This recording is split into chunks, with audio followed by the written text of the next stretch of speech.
भगवान महावीर मोक्ष चले गए थे कार्तिक कृष्ण चतुर्दशी की अपर रात्रि में। अमावस्या का दिन आ गया। अब अमावस्या की शाम जब हुई थी, ऐसे तो भगवान महावीर के प्रथम गणधर थे गौतम गणधर, इंद्रभूति जिनका नाम था। गौतम गणधर थे उनके मुख्य, जो उनकी दिव्य देशना को झेल के लोगों के लिए प्रचार प्रसार करते थे। तो ऐसे गौतम गणधर ने जब देखा कि भगवान महावीर का मोक्ष हो चुका है, तो एक शिष्य का जो गुरु के प्रति राग होता है ना, वो जब गुरु चला गया, जब मोक्ष सिद्ध गति को प्राप्त हो गया, तो एक शिष्य का जो एक छोटा सा राग बचा था इंद्रभूति का, जिस राग की वजह से वो शायद आगे नहीं बढ़ पा रहे थे, तो वो राग टूट गया। और उसी दिन शाम को, यानी कार्तिक कृष्ण अमावस की ही शाम को, गौतम गणधर को भी केवल ज्ञान की प्राप्ति हुई।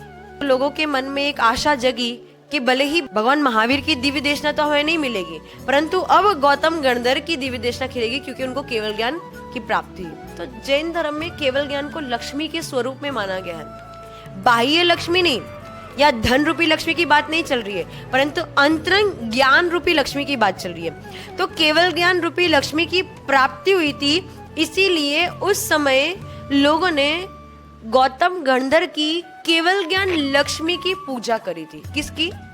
केवल ज्ञान लक्ष्मी की। लेकिन लोगों ने उसमें से केवल ज्ञान को हटा के केवल लक्ष्मी को ग्रहण कर लिया, और लक्ष्मी से लोक व्यवहार में केवल धन और संपत्ति ही प्रचलित है। तो लोगों ने धन संपत्ति की पूजा करना प्रारंभ कर दिया, जबकि पूजा किसकी होती है? केवल ज्ञान रूपी लक्ष्मी की पूजा होती है।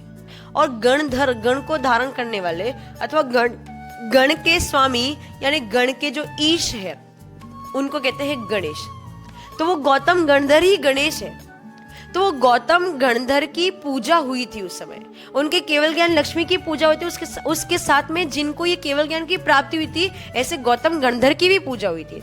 तो वो गणधर को गणेश भी कह सकते हैं। तो लोगों ने उस गौतम गणधर की पूजा को गणेश की पूजा में के रूप में प्रचलित कर दिया, और आज तक वही प्रचलन चलता आ रहा है कि लोग समझ रहे हैं कि दीपावली के दिन में गणेश और लक्ष्मी की पूजा होती है, जबकि जैन धर्म और जैन सिद्धांतों के अनुसार वो गणेश और लक्ष्मी की नहीं, परंतु गौतम गणधर की और उनके केवल ज्ञान रूपी लक्ष्मी की पूजा होती है।